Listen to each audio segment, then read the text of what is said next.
Hello friends, नमस्कार। स्वागत है आपका एक बार फिर से एएस अकेडमी में। दोस्तों, आज हम आपके लिए लेकर आए हैं यूपी पुलिस परीक्षा के लिए हिंदी के कुछ ऐसे महत्वपूर्ण प्रश्न हैं दोस्तों जो यूपी पुलिस में लगातार पूछे जा रहे हैं। तो दोस्तों, ये वीडियो बहुत ही आईएमपी है और दोस्तों इस वीडियो को लाइक और शेयर करना बिल्कुल मत भूलिएगा। दोस्तों, अपने दोस्तों के बीच में इस वीडियो को अधिक से अधिक शेयर करना। तो चलिए दोस्तों, हम स्टार्ट कर लेते हैं क्वेश्चन क्रमांक पहला। उसके पहली बात बता दूं कि मैंने कम से कम 10 वीडियोस हिंदी के बना चुका हूं। यदि आपको वो वीडियो नहीं मिल पा रहे हैं तो मैंने इस वीडियो के डिस्क्रिप्शन में उन सभी वीडियो की लिंक दे दी है, तो आप वहां से उन सभी वीडियोस को देख सकते हैं, अपना सिलेबस कंप्लीट कर सकते हैं। तो चलिए दोस्तों, क्वेश्चन क्रमांक पहला देखेंगे। क्वेश्चन क्रमांक पहला है कि कौन सा शब्द स्त्रीलिंग है। अब दोस्तों, आपको पता है कि लिंग दो होते हैं, एक तो स्त्रीलिंग होता है और एक पुल्लिंग होता है। तो आपको खासकर देखना है कि कौन सा शब्द स्त्रीलिंग पूछ रहा है। यहाँ पर स्त्रीलिंग पूछ रहा है, यानी कि जिसमें महिला का बोध हो रहा है, स्त्री का बोध हो रहा है, उसे हम कहेंगे स्त्रीलिंग। ठीक है। तो दोस्तों, क्वेश्चन में हमारे 4 ऑप्शन है। पहला है सहारा, दूसरा है सूची पत्र, तीसरा है सियार और फोर्थ है परिषद। तो दोस्तों देखिएगा, सहारा तो आपका ये स्त्रीलिंग में नहीं होगा, सूची पत्र भी स्त्रीलिंग में नहीं होगा, सियार भी स्त्रीलिंग में नहीं होगा। आपका आंसर हो जाएगा फिर परिषद, यानी परिषद क्या हो जाएगा आपका स्त्रीलिंग में हो जाएगा। तो ऑप्शन नंबर 4 आपका सही आंसर होगा। ठीक है। चलिए नेक्स्ट क्वेश्चन दोस्तों हम इसका देखेंगे। नेक्स्ट क्वेश्चन है आपका कि मुझे किस प्रकार का सर्वनाम है, यानी मुझे किस प्रकार का सर्वनाम है। अब आपको पता करना है कि जब मुझे लग जाता है, यानी मैं या मुझे, या तो मैं आ जाता है या मुझे शब्द आ जाता है, इसमें हमेशा क्या होता है, उत्तम पुरुष वाला सर्वनाम होता है। क्यों होता है? क्योंकि जब आदमी खुद के बारे में यानी स्वयं के बारे में बात करता है तो वहां पर उत्तम पुरुष होता है, जहां दूसरे के बारे में बात करता है वहां पर मध्यम पुरुष होता है, और जहां तीसरे आदमी के बारे में बात करता है उधर पे हमेशा अन्य पुरुष होता है। यानी फर्स्ट पर्सन में क्या हो जाएगा, मैं खुद हो जाता हूं। सेकंड पर्सन में दोस्तों जो हमारा साथ में उसके बारे में बात कर रहे हैं, और थर्ड पर्सन जो हमारे से दूर है उस पर्सन के बारे में हम बात करते हैं, उसे हम अन्य पुरुष कहते हैं। ठीक है। तो इधर पे दोस्तों मुझे किस प्रकार का सर्वनाम है, यानी मैं या मुझे, मतलब मैं खुद के बारे में बात कर रहा हूं, तो दोस्तों ना तो यहाँ पे मध्यम पुरुष होगा, ना इधर पे अन्य पुरुष होगा, यहाँ पे होगा उत्तम पुरुष, यानी ऑप्शन नंबर ए आपका आंसर सही होगा। ठीक है। चलिए नेक्स्ट क्वेश्चन है दोस्तों आपका। नेक्स्ट क्वेश्चन भी देखते हैं। दोस्तों ये क्वेश्चन बहुत ही मोस्ट आईएमपी है, इसलिए मैं आपको बार बार कहता हूं कि ध्यान से वीडियो को लास्ट तक देखना और अपने दोस्तों में अधिक से अधिक इसे शेयर करना। ठीक है। दोस्तों क्वेश्चन क्रमांक पहला है आपका, निजवाचक सर्वनाम कौन सा है। अब निजवाचक सर्वनाम आपको देखना है कि निजवाचक सर्वनाम में कौन सा होता है। निजवाचक यानी निश्चय, यानी उन्होंने कहा कि यह आम है, यह आम है तो आम है, उसने कहा यह आम हो सकता है, मतलब यह आज रात हो सकती है। उन्होंने कहा क्या, तो क्या तो क्वेश्चन वाचक आ गया, इधर पे नहीं होगा। कुछ मतलब बिल्कुल भी नहीं, कौन मतलब समथिंग कुछ भी नहीं। अब उन्होंने पूछा निश्चय वाचक, उन्होंने कहा यह है, तो ऑप्शन नंबर 4 आंसर सही होगा। कैसे? उन्होंने कहा यह है एक आम है, उसने निश्चय कर दिया कि यह आम है, मतलब है यानी निश्चित है, तो ऑप्शन नंबर 4 आपका आंसर सही होगा। जहां पे कोई चीज निश्चित होती दोस्तों उसे हम हमेशा निजवाचक कहते हैं, इस बात का आपको ध्यान रखना है। ठीक है। चलिए नेक्स्ट क्वेश्चन है आपका दोस्तों। नेक्स्ट क्वेश्चन ही बहुत ही आसान और इजी है, आपको इसको अच्छे से समझना है दोस्तों। यह क्वेश्चन है आपका कि किस शब्द में अच्छा शब्द का प्रयोग विशेषण में हुआ है, यानी किस शब्द में अच्छा शब्द का जो प्रयोग है वह विशेषण में हुआ है। यहाँ है तुमने अच्छा किया जो आ गए, यह स्थान बहुत अच्छा है, अच्छा तुम घर जाओ, अच्छा है वह अभी आ जाए। अच्छा मतलब अब विशेषण यहाँ क्या करते हैं, जो उसकी विशेषता बताता है उसे हम विशेषण कहते हैं ना।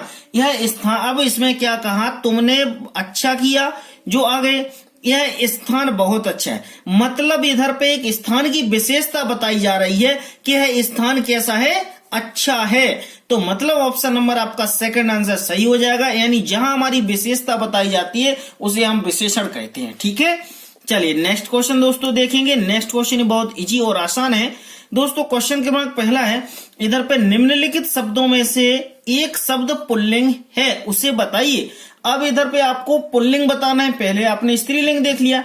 तो दोस्तों इधर पे जड़ता दशा, घटना और बुढ़ापा। उसने बोला पुल्लिंग, तो आपको देखो जड़ता स्त्रीलिंग में आ जाएगा, ठीक है। इसके बाद दशा स्त्रीलिंग में आ जाएगा, घटना भी स्त्रीलिंग में आ जाएगा, तो बुढ़ापा आपका पुल्लिंग में होगा, तो आंसर आपका हो जाएगा बुढ़ापा, ठीक है। तो दोस्तों देखिएगा, हमने इधर पे आगे भी क्वेश्चन देखते हैं दोस्तों। आगे की क्वेश्चन भी बहुत इजी है दोस्तों, आपको बहुत अच्छे से सभी क्वेश्चंस को याद कर लेना है। मैं आपको बार बार बोल रहा हूँ, आप बिल्कुल परेशान ना रहेंगे। आप और अच्छे से इसकी तैयारी करना चाहते हो, मैंने बहुत सारे वीडियोस हैं जो आपके लिए अपलोड कर चुका हूं, वहां भी आप मेरे चैनल पर विजिट करके देख सकते हैं, ठीक है दोस्तों। क्वेश्चन है अब, कौन सा शब्द विशेषण है? इधर पे हमें विशेषण बताना है, यानी विशेषण दोस्तों देखिएगा कौन सा। मात्र यहां पर विशेषण नहीं होगा, खर्च विशेषण नहीं होगा, चुपचाप इधर पे विशेषण नहीं होगा, हम इसमें निपट विशेषण होगा, तो आंसर नंबर आपका हो जाएगा 3rd नंबर का, ठीक है। नेक्स्ट क्वेश्चन है, आदर शब्द में विशेषण बनेगा? आदर में आदर शब्द जहां बनता है उधर पे आदकारी, ये बिल्कुल भी नहीं बनेगा। आदर पूर्वक, ये भी नहीं बनेगा। आदरणीय हमेशा इसमें बनेगा। आदर में जो विशेषण मतलब आदरणीय, जहां आदरणीय रहेगा उसमें क्या हो जाएगा, मतलब उसकी वो विशेषता बता रहा है कि इसलिए इसमें आदर का बनेगा आदरणीय, तो ऑप्शन नंबर 3rd आपका आंसर सही होगा, ठीक है। चलिए नेक्स्ट क्वेश्चन है आपका,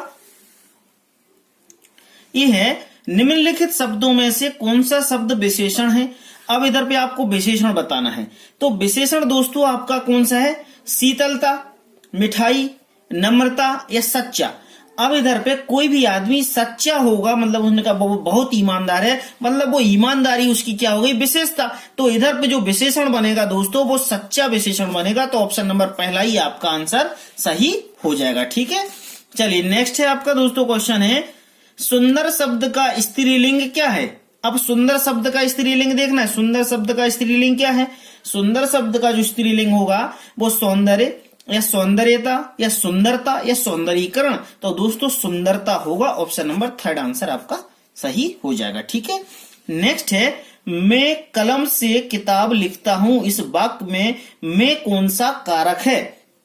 अब कारक आपको ध्यान रखना है, कारक कैसे होते हैं हमेशा ध्यान रखना। मैं कलम से लिखता हूं, इसमें कौन सा कारक है? कौन से कारक हो सकता है? अपादान या संप्रदान या करण या अधिकरण, तो आपको याद होना चाहिए कर्ता ने, जहां कर्ता आता है वहां ने आता है। कर्ता ने कर्म को, जहां कर्म आता है वहां पे को आता है। कर्ता ने कर्म को करण से, करण आता है तो से आता है। कर्ता ने कर्म को करण से, संप्रदान अपादान से, काकी के लिए, ये सब सारे आपको याद होना चाहिए। तो इसमें दोस्तों आपको मैं कलम से, यानी कर्ता ने कर्म को करण से, तो करण के साथ से लग गया, तो मतलब इसमें आपका जो आंसर होगा 3rd नंबर का सही आंसर हो जाएगा, ठीक है। चलिए नेक्स्ट क्वेश्चन देखेंगे दोस्तों। चलिए नेक्स्ट क्वेश्चन मैं बता दूं दोस्तों, ये क्वेश्चन है जो बहुत ही मोस्ट आईएमपी, आप ध्यान रखना, ये क्वेश्चन आपको परीक्षा में जरूर पूछे जाएंगे, इसलिए इन क्वेश्चन को आसानी से याद जरूर कर लेना दोस्तों। इसमें है, इनमें से विकारी शब्द कौन सा है? अब आपको विकारी शब्द देखना है, तो विकारी इसमें कौन सा शब्द होगा दोस्तों? तदापि, बल्कि, एवं या मनुष्य। तो हमेशा ध्यान रखना, जब इस प्रकार का आता है तो विकारी हमेशा आपका जो मनुष्य होता है वो हमेशा क्या होता है? विकारी शब्द होता है, तो ऑप्शन नंबर 4 आपका आंसर हो जाएगा, ठीक है। चलिए नेक्स्ट है, मानव शब्द में विशेषण बनेगा। अब देखिएगा, मानव में आपका क्या बनेगा? मनुष्य या मानवीकरण या मानवता या मानवीय। मैं आपको पहले बता चुका, जब आदर का आदरणीय बनता है तो मानव का हमेशा मानवीय बनेगा, तो ऑप्शन नंबर 4 आंसर आपका सही होगा, ठीक है। इसमें आगे क्वेश्चन है आपका, चिड़िया आकाश में उड़ रही है, इस वाक्य में उड़ रही क्रिया किस प्रकार की है? अब मतलब एक चिड़िया है वो आकाश में उड़ रही, तो वो क्रिया जो उड़ने की कर रही है वो किस प्रकार की क्रिया है, आपको ये ध्यान रखना है। अब देखना कौन सी, अब क्रिया 2 प्रकार की होती है, एक अकर्मक और एक सकर्मक, है ना। तो समापिका ये भी हो नहीं सकती और समापिका ये भी नहीं हो सकती। अब या तो अकर्मक होगी और या सकर्मक होगी। तो आपको ध्यान रखना है, जो कार्य आपका कंटिन्यू चल रहा है यानी वर्तमान में चल रहा है उसे हम अकर्मक बोलेंगे, तो मतलब चिड़िया आकाश में उड़ रही है, तो ऑप्शन नंबर पहला आपका आंसर सही हो जाएगा, ठीक है। चलिए नेक्स्ट क्वेश्चन है आपका, गीदड़ शब्द का स्त्रीलिंग क्या होगा? अब गीदड़ शब्द का स्त्रीलिंग हमेशा गीदड़िन तो होगा नहीं, ये तो बिल्कुल ही नहीं होगा। गीदड़िनी नहीं होगा, ये भी नहीं होगा। गीदड़ी या गीदड़ी ये नहीं। तो दोस्तों गीदड़ी आपका थर्ड नंबर आंसर आपका सही हो जाएगा, यानी गीदड़ का गीदड़ी होगा। ठीक है, नेक्स्ट है आपका किस वाक्य में क्रिया वर्तमान में है, यानी वर्तमान में कौन सी क्रिया वर्तमान में चल रही है आपको वो बताना है इसमें। अब उसने फल खा लिए थे, अब देखना उसने फल खा लिए थे, अभी कब खा लिए थे अभी पता नहीं, ये तो पिछले ही पहले खा चुका था वो, अभी वर्तमान की तो खत्म हुई, वर्तमान में नहीं है। लेकिन मैं तुम्हारा पत्र पढ़ रहा हूं, अब मैं अभी आपका पत्र पढ़ रहा हूं, मतलब ये होगा वर्तमान में, है ना। तो हमें बताना है यही, तो ऑप्शन नंबर सेकंड आंसर सही हो जाएगा। थर्ड देखें, जैसे अचानक बिजली कौंध उठी, अब उठी, अब पता नहीं कब उठी, लेकिन कल वे आने वाले थे, अब कल आने वाले थे पता नहीं ले कौन से कल आने वाले थे। तो ऑप्शन नंबर आपका सेकंड ही सही होगा, क्योंकि जो कार्य वर्तमान में होता है उसे हम बोलते हैं वर्तमान की क्रिया। ठीक है, चलिए नेक्स्ट क्वेश्चन हम देखेंगे दोस्तों। नेक्स्ट क्वेश्चन भी इसका बहुत ही आईएमपी है दोस्तों, इन क्वेश्चन को अच्छे से याद कर लेना, परीक्षा की दृष्टि से महत्वपूर्ण है दोस्तों। पहला क्वेश्चन है इधर पे, सच्चरित्रता किस मूल शब्द से बना है, यानी सच्चरित्रता आपका किस शब्द से बना है। तो दोस्तों ये आपका कौन से बना है, याद रखना है, पहले समझ में नहीं आ रहा है क्वेश्चन से, ये चरित्र से बना है। तो ऑप्शन नंबर सेकंड आपका सही आंसर हो जाएगा। ठीक है, वृक्ष से पत्ते गिरते हैं, इस वाक्य में कौन सा कारक है। अब वृक्ष से पत्ते गिरते हैं, तो कर्ता ने कर्म को करण से संप्रदान का की के अपादान से मान, अब इसमें अपादान से मान, तो इसमें वृक्ष से पत्ते गिरते हैं, इस वाक्य में कौन सा कारक है। तो दोस्तों इसमें अपादान होगा, यानी ऑप्शन नंबर थर्ड आंसर सही हो जाएगा। हमने बता दिया, आप याद कर लेना है, जितने भी काकी के कुकू जे भी है सभी को याद कर लेना, तो आपको आसानी से बनने लगेंगे। सूर्य शब्द का स्त्रीलिंग क्या है। अब सूर्य शब्द का स्त्रीलिंग क्या होगा, सूर्य का सूर्याणी नहीं होगा, सूर्य का हमेशा सूर्या होता है ना। तो ऑप्शन नंबर सेकंड आपका आंसर सही हो जाएगा। ठीक है, चलें नेक्स्ट क्वेश्चन देखेंगे दोस्तों, पानी कौन सी संज्ञा है। अब पानी देखना है आपको, देखो समूहवाचक संज्ञा तो पानी नहीं हो सकती, क्यों नहीं हो सकती, क्योंकि समूह में पानी नहीं होता है। जातिवाचक संज्ञा या व्यक्तिवाचक संज्ञा या भाववाचक, तो देखो समूहवाचक भी नहीं होगी और भाववाचक भी नहीं होगी, क्योंकि पानी में भाव नहीं होता है। अब बात आ गई या तो व्यक्तिवाचक या जातिवाचक, तो पानी कोई व्यक्ति नहीं है तो ये भी नहीं होगी। अब पानी को पर्टिकुलर उसके नाम से जाना जा रहा है, इसलिए वो होगी जातिवाचक संज्ञा। तो ऑप्शन नंबर बी आंसर आपका सही हो जाएगा। आप ऐसे ही समझा करें आंसर को, पहले तो आंसर आप वो सोच लें जो गलत है, फिर उसमें दो ऑप्शन में आप क्लियर करेंगे कौन सा आंसर इसका हो सकता है। ठीक है, किस एक वाक्य में क्रिया विशेषण प्रयुक्त हुआ है। अब किस एक वाक्य में क्रिया विशेषण प्रयुक्त हुआ है, तो वह क्या है, वह धीरे से बोलता है, वह काला कुत्ता है, रमेश तेज धावक है, अब सत्यवाणी सुंदर होती है। अब यहां बोला उसने कि एक वाक्य में क्रिया, अब क्रिया विशेषण, क्रिया के विशेषण जैसे कर्ता ने कर्म को करण से, है ना, या तो के की लिए या से आ जाता है, वहां आपका क्रिया विशेषण हो जाएगा। तो वह धीरे से, ये आ गया धीरे से यानी से बोलता है, तो ऑप्शन नंबर आपका ए आंसर सही हो जाएगा। तो दोस्तों इधर पे हमने इस वीडियो को कंप्लीट कर लिया है और हम नेक्स्ट वीडियो बहुत जल्दी लेकर आएंगे, इसलिए अब इस वीडियो को लाइक और शेयर करना बिल्कुल मत भूलिएगा दोस्तों। इतनी मेहनत से आपको वीडियोस देता हूं, तो दोस्तों प्लीज इस वीडियो को, आपका इतना तो बनता है, इस वीडियो को एक बार शेयर कर दीजिएगा। और जब तक के लिए नमस्कार, अपना बहुत ख्याल रखिएगा और दूसरा वीडियो बहुत जल्दी लेकर आऊंगा हिंदी का, तो बने रहिए मेरे AS अकेडमी के साथ।